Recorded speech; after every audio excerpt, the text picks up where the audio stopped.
A Passage to India. Novel by E.M. Forster. Chapter 9. Aziz fell ill as he foretold. Slightly ill. 3 days later he lay abed in his bungalow, pretending to be very ill. It was a touch of fever, which he would have neglected if there was anything important at the hospital. Now and then he groaned and thought he should die, but did not think so for long, and a very little diverted him. It was Sunday, always an equivocal day in the East, and an excuse for slacking. He could hear church bells as he drowsed, both from the civil station and from the missionaries out beyond the slaughterhouse, different bells and rung with different intent, for one set was calling firmly to Anglo-India, and the other feebly to mankind. He did not object to the first set, the other he ignored, knowing their inefficiency. Old Mr. Graceford and young Mr. Sawley made converts during a famine, because they distributed food, but when times improved they were naturally left alone again, and though surprised and aggrieved each time this happened, they never learnt wisdom. No Englishman understands us except Mr. Fielding, he thought, but how shall I see him again? If he entered this room the disgrace of it would kill me. He called to Hassan to clear up, but Hassan, who was testing his wages by ringing them on the step of the veranda, found it possible not to hear him, heard and didn't hear, just as Aziz had called and hadn't called. That's India all over, how like us. There we are. He dozed again, and his thoughts wandered over the varied surface of life. Gradually they steadied upon a certain spot, the bottomless pit according to missionaries, but he had never regarded it as more than a dimple. Yes, he did want to spend an evening with some girls. Singing and all that, the vague jollity that would culminate in voluptuousness. Yes, that was what he did want. How could it be managed? If Major Calendar had been an Indian, he would have remembered what young men are, and granted 2 or 3 days leave to Calcutta without asking questions. But the Major assumed either that his subordinates were made of ice, or that they repaired to the Chandrapur bazaars, disgusting ideas both. It was only Mr. Fielding who. Hassan. The servant came running. Look at those flies, brother, and he pointed to the horrible mass that hung from the ceiling. The nucleus was a wire which had been inserted as a homage to electricity. Electricity had paid no attention, and a colony of eye flies had come instead and blackened the coils with their bodies. Who's here? Those are flies. Good, good, they are, excellent, but why have I called you? To drive them elsewhere, said Hassan, after painful thought. Driven elsewhere, they always return. Who's here? You must make some arrangement against flies, that is why you are my servant, said Aziz gently. Hassan would call the little boy to borrow the step-ladder from Mahmud Ali's house, he would order the cook to light the primus stove and heat water, he would personally ascend the steps with a bucket in his arms, and dip the end of the coil into it. Good, very good. Now what have you to do? Kill flies. Good. Do it. Hassan withdrew, the plan almost lodged in his head, and began to look for the little boy. Not finding him, his steps grew slower, and he stole back to his post on the veranda, but did not go on testing his rupees, in case his master heard them clink. On twittered the Sunday bells. The East had returned to the East via the suburbs of England, and had become ridiculous during the detour. Aziz continued to think about beautiful women. His mind here was hard and direct, though not brutal. He had learnt all he needed concerning his own constitution many years ago, thanks to the social order into which he had been born. And when he came to study medicine he was repelled by the pedantry and fuss with which Europe tabulates the facts of sex. Science seemed to discuss everything from the wrong end. It didn't interpret his experiences when he found them in a German manual, because by being there they ceased to be his experiences. What he had been told by his father or mother or had picked up from servants, it was information of that sort that he found useful, and handed on as occasion offered to others. But he must not bring any disgrace on his children by some silly escapade. Imagine if it got about that he was not respectable. His professional position too must be considered, whatever Major Calendar thought. Aziz upheld the proprieties, though he did not invest them with any moral halo, and it was here that he chiefly differed from an Englishman. His conventions were social. There is no harm in deceiving society as long as she does not find you out, because it is only when she finds you out that you have harmed her. She is not like a friend or God, who are injured by the mere existence of unfaithfulness. Quite clear about this, he meditated what type of lie he should tell to get away to Calcutta, and had thought of a man there who could be trusted to send him a wire and a letter that he could show to Major Calendar, when the noise of wheels was heard in his compound. Someone had called to inquire. The thought of sympathy increased his fever, and with a sincere groan he wrapped himself in his quilt. "Aziz, my dear fellow, we are greatly concerned," said Hamidullah's voice. 1, 2, 3, 4 bumps, as people sat down upon his bed. "When a doctor falls ill it is a serious matter," said the voice of Mr. Syed Mohammed, the assistant engineer. "When an engineer falls ill, it is equally important," said the voice of Mr. Ha, a police inspector. "Oh yes, we are all jolly important, our salaries prove it. Dr. Aziz took tea with our principal last Thursday afternoon," piped Rafi, the engineer's nephew. "Professor Godbole, who also attended, has sickened too, which seems rather a curious thing, sir, does it not?" Flames of suspicion leapt up in the breast of each man. "Humbug!" exclaimed Hamidullah, in authoritative tones, quenching them. "Humbug, most certainly," echoed the others, ashamed of themselves. The wicked schoolboy, having failed to start a scandal, lost confidence and stood up with his back to the wall. "Is Professor Godbole ill?" inquired Aziz, penetrated by the news. "I am sincerely sorry." Intelligent and compassionate, his face peeped out of the bright crimson folds of the quilt. "How do you do, Mr. Syed Mohammed, Mr. Ha? How very kind of you to inquire after my health. How do you do, Hamidullah? But you bring me bad news. What is wrong with him, the excellent fellow? Why don't you answer, Rafi? You're the great authority," said his uncle. "Yes, Rafi's the great man," said Hamidullah, rubbing it in. "Rafi is the Sherlock Holmes of Chandrapur. Speak up, Rafi." Less than the dust, the schoolboy murmured the word diarrhea, but took courage as soon as it had been uttered, for it improved his position. Flames of suspicion shot up again in the breasts of his elders, though in a different direction. Could what was called diarrhea really be an early case of cholera? If this is so, this is a very serious thing. This is scarcely the end of March. Why have I not been informed? Cried Aziz. Dr. Panalal attends him, sir. Oh yes, both Hindus, there we have it, they hang together like flies and keep everything dark. Rafi, come here. Sit down. Tell me all the details. Is there vomiting also? Oh yes indeed, sir, and the serious pains. That settles it. In 24 hours he will be dead. Everybody looked and felt shocked, but Professor Godbole had diminished his appeal by linking himself with a co-religionist. He moved them less than when he had appeared as a suffering individual. Before long they began to condemn him as a source of infection. All illness proceeds from Hindus, Mr. Ha said. Mr. Syed Mohammed had visited religious fairs, at Allahabad and at Ujjain, and described them with biting scorn. At Allahabad there was flowing water, which carried impurities away, but at Ujjain the little river Sepra was banked up. And thousands of bathers deposited their germs in the pool. He spoke with disgust of the hot sun, the cow dung and marigold flowers, and the encampment of sadhus, some of whom strode stark naked through the streets. Asked what was the name of the chief idol at Ujjain, he replied that he did not know, he had disdained to inquire, he really could not waste his time over such trivialities.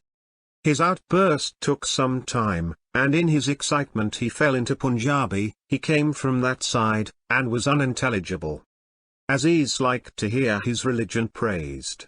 It soothed the surface of his mind, and allowed beautiful images to form beneath. When the engineer's noisy tirade was finished, he said, "That is exactly my own view."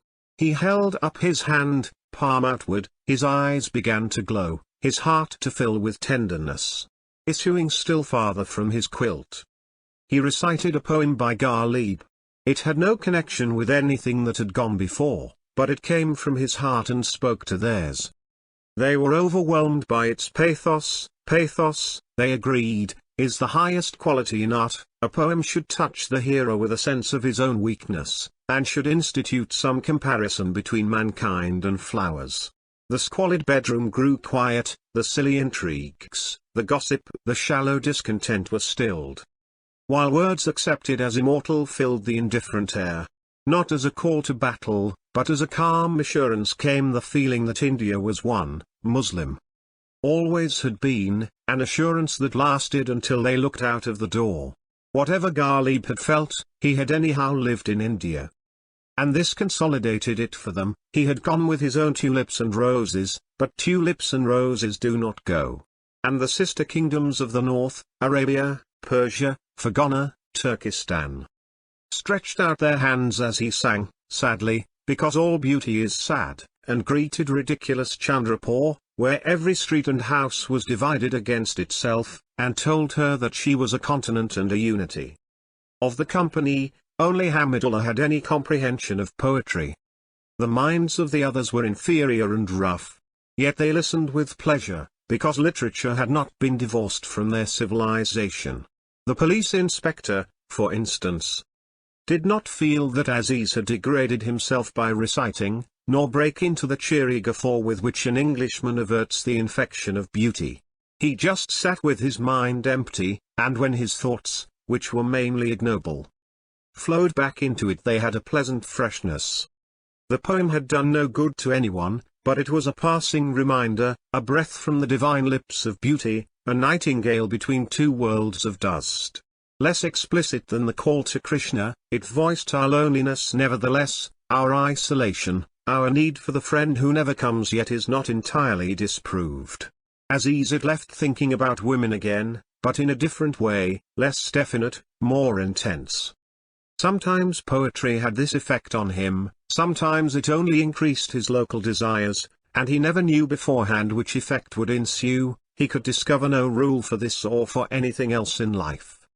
Hamidullah had called in on his way to a worrying committee of notables, nationalist in tendency, where Hindus, Muslims, 2 Sikhs, 2 Parsis, a Jain, and a native Christian tried to like one another more than came natural to them. As long as someone abused the English, all went well, but nothing constructive had been achieved, and if the English were to leave India, the committee would vanish also. He was glad that Aziz, whom he loved and whose family was connected with his own, took no interest in politics, which ruin the character and career, yet nothing can be achieved without them. He thought of Cambridge, sadly, as of another poem that had ended. How happy he had been there, 20 years ago. Politics had not mattered in Mr. and Mrs. Bannister's rectory. There, games, work, and pleasant society had interwoven, and appeared to be sufficient substructure for a national life. Here all was wire pulling and fear. Messrs. Syed Mohammed and he couldn't even trust them, although they had come in his carriage, and the schoolboy was a scorpion. Bending down, he said, Aziz, Aziz, my dear boy, we must be going, we are already late. Get well quickly, for I do not know what our little circle would do without you. I shall not forget those affectionate words, replied Aziz. Add mine to them, said the engineer. Thank you, Mr. Syed Mohammed, I will. And mine. And, sir, accept mine, cried the others, stirred each according to his capacity towards goodwill. Little ineffectual unquenchable flames. The company continued to sit on the bed and to chew sugarcane, which Hassan had run for into the bazaar, and Aziz drank a cup of spiced milk. Presently there was the sound of another carriage. Dr. Panalal had arrived, driven by horrid Mr. Ramchand. The atmosphere of a sickroom was at once re-established, and the invalid retired under his quilt. Gentlemen, you will excuse, I have come to inquire by Major Calendar's orders, said the Hindu, nervous of the den of fanatics into which his curiosity had called him. Here he lies, said Hamidullah, indicating the prostrate form. Dr. Aziz, drive, Aziz, I come to inquire. Aziz presented an expressionless face to the thermometer. Your hand also, please. He took it, gazed at the flies on the ceiling, and finally announced some temperature. I think not much, said Ramchand, desirous of fomenting trouble. He should remain in bed, repeated Dr. Panalal, and shook the thermometer down, so that its altitude remained forever unknown. He loathed his young colleague since the disasters with Dapple, and he would have liked to do him a bad turn and report to Major Calendar that he was shamming. But he might want a day in bed himself soon. Besides, though Major Calendar always believed the worst of natives, he never believed them when they carried tales about one another. Sympathy seemed the safer course. How is stomach? He inquired. How head? And catching sight of the empty cup, he recommended a milk diet. This is a great relief to us. It is very good of you to call, Dr. Sahib, said Hamidullah, buttering him up a bit. It is only my duty. We know how busy you are. Yes, that is true. And how much illness there is in the city. The doctor suspected a trap in this remark. If he admitted that there was always not illness, either statement might be used against him. There is always illness, he replied, and I am always busy. It is a doctor's nature. He has not a minute. He is due double sharp at Government College now, said Ramchand. You attend Professor Godbole there perhaps?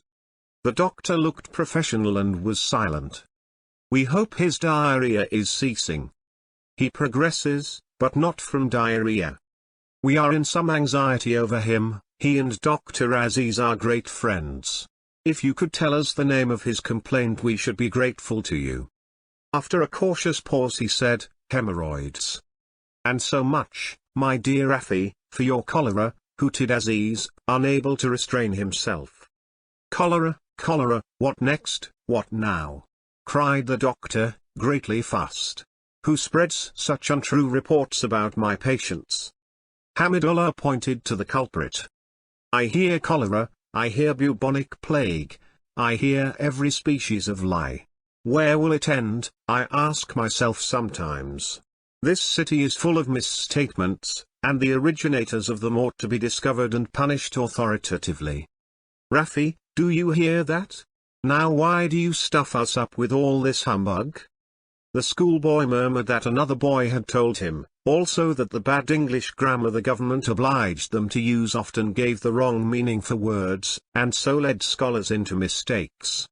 That is no reason you should bring a charge against a doctor, said Ramchand.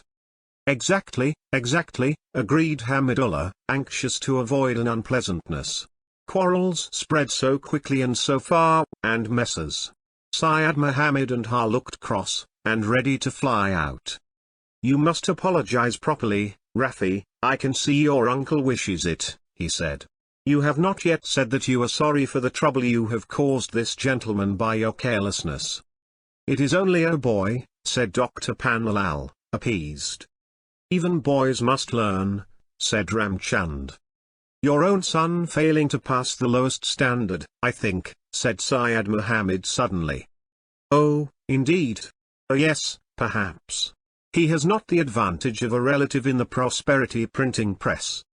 Nor you the advantage of conducting their cases in the courts any longer. Their voices rose.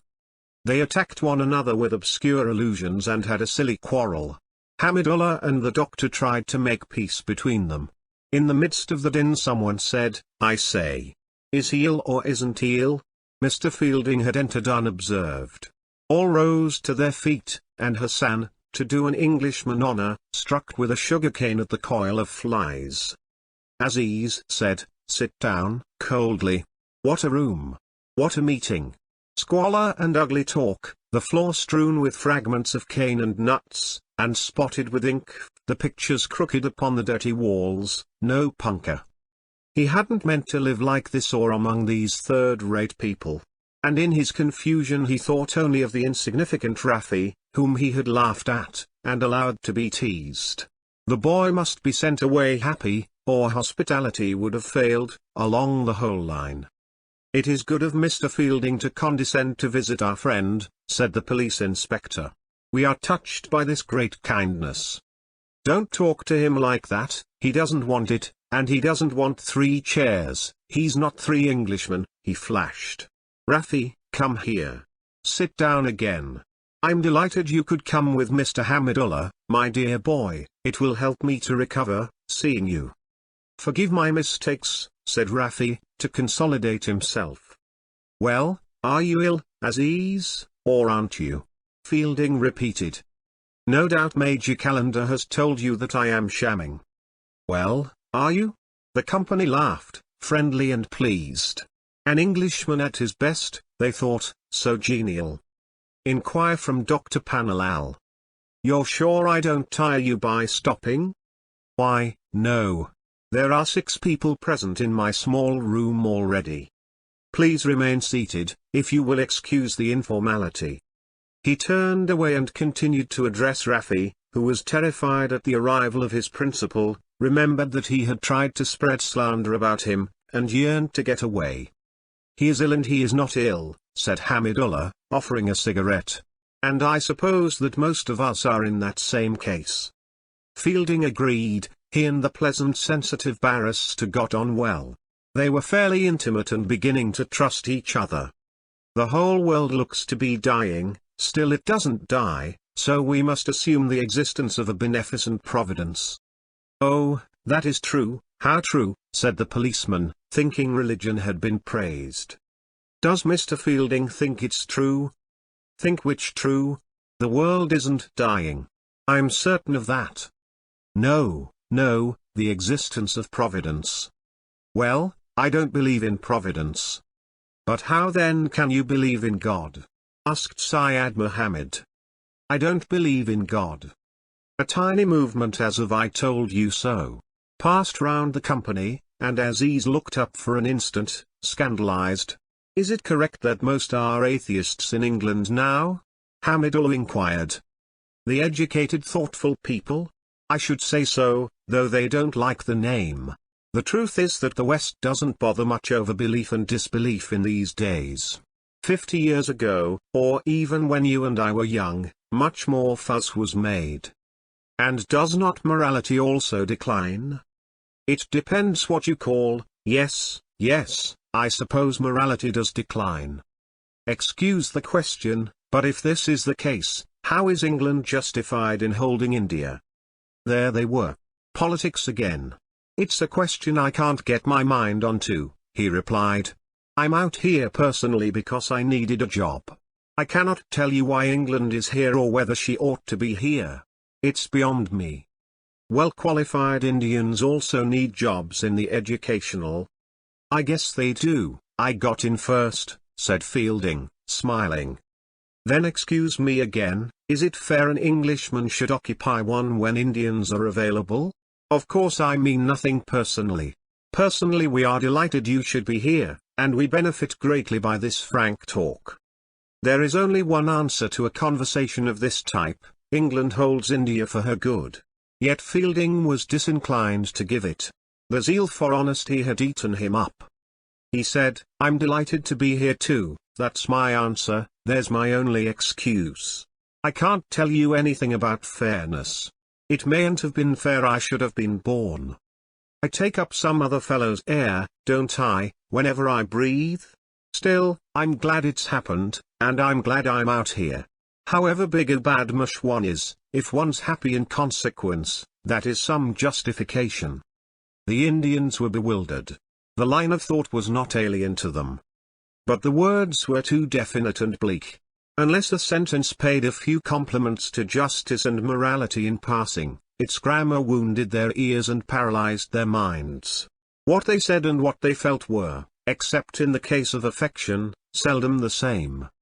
They had numerous mental conventions, and when these were flouted they found it very difficult to function. Hamidullah bore up best. "And those Englishmen who are not delighted to be in India, have they no excuse?" he asked. "None. Chuck 'em out. It may be difficult to separate them from the rest," he laughed. "Worse than difficult, wrong," said Mr. Ramchand. "No Indian gentleman approves chucking out as a proper thing. Here we differ from those other nations. We are so spiritual." "Oh, that is true. How true?" said the police inspector. "Is it true, Mr. Ha? I don't consider us spiritual. We can't coordinate, it only comes to that. We can't keep engagements, we can't catch trains. What more than this is the so-called spirituality of India? You and I ought to be at the Committee of Notables, we're not. Our friend Dr. Lal ought to be with his patients. He isn't. So we go on, and so we shall continue to go, I think, until the end of time." "It is not the end of time, it is scarcely 10:30, ha, ha," cried Dr. Panalal, who was again in confident mood. "Gentlemen, if I may be allowed to say a few words, what an interesting talk. Also thankfulness and gratitude to Mr. Fielding in the first place teaches our sons and gives them all the great benefits of his experience and judgment. Dr. Lal. Dr. Aziz. You sit on my leg. I beg pardon, but some might say your leg kicks. Come along, we tire the invalid in either case," said Fielding, and they filed out, 4 Mohammedans, 2 Hindus and the Englishman. They stood on the veranda while their conveyances were summoned out of various patches of shade. Aziz has a high opinion of you, he only did not speak because of his illness. "I quite understand," said Fielding, who was rather disappointed with his call. The club comment, making himself cheap as usual, passed through his mind. He couldn't even get his horse brought up. He had liked Aziz so much at their first meeting, and had hoped for developments. End of the chapter. Now, let's listen to Chapter 10. The heat had leapt forward in the last hour, the street was deserted as if a catastrophe had cleaned off humanity during the inconclusive talk.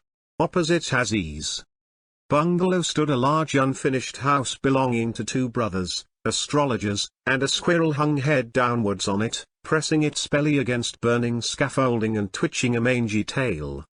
It seemed the only occupant of the house, and the squeals it gave were in tune with the infinite, no doubt, but not attractive except to other squirrels. More noises came from a dusty tree, where brown birds creaked and floundered about looking for insects. Another bird, the invisible coppersmith, had started his ponk-ponk. It matters so little to the majority of living beings what the minority, that calls itself human, desires or decides. Most of the inhabitants of India do not mind how India is governed. Nor are the lower animals of England concerned about England. But in the tropics the indifference is more prominent, the inarticulate world is closer at hand and readier to resume control as soon as men are tired. When the 7 gentlemen who had held such various opinions inside the bungalow came out of it, they were aware of a common burden, a vague threat which they called the bad weather coming. They felt that they could not do their work, or would not be paid enough for doing it. The space between them and their carriages, instead of being empty, was clogged with a medium that pressed against their flesh, the carriage cushions scalded their trousers, their eyes pricked. Domes of hot water accumulated under their headgear and poured down their cheeks. Sliming feebly, they dispersed for the interior of other bungalows, to recover their self-esteem and the qualities that distinguished them from each other. All over the city and over much of India the same retreat on the part of humanity was beginning, into cellars, up hills, under trees. April, herald of horrors, is at hand. The sun was returning to his kingdom with power but without beauty, that was the sinister feature. If only there had been beauty. His cruelty would have been tolerable then.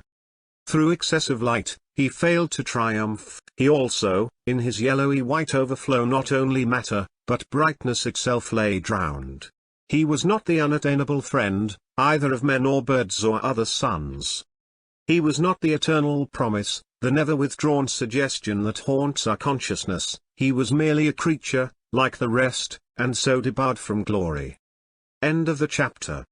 Thank you. Thank you.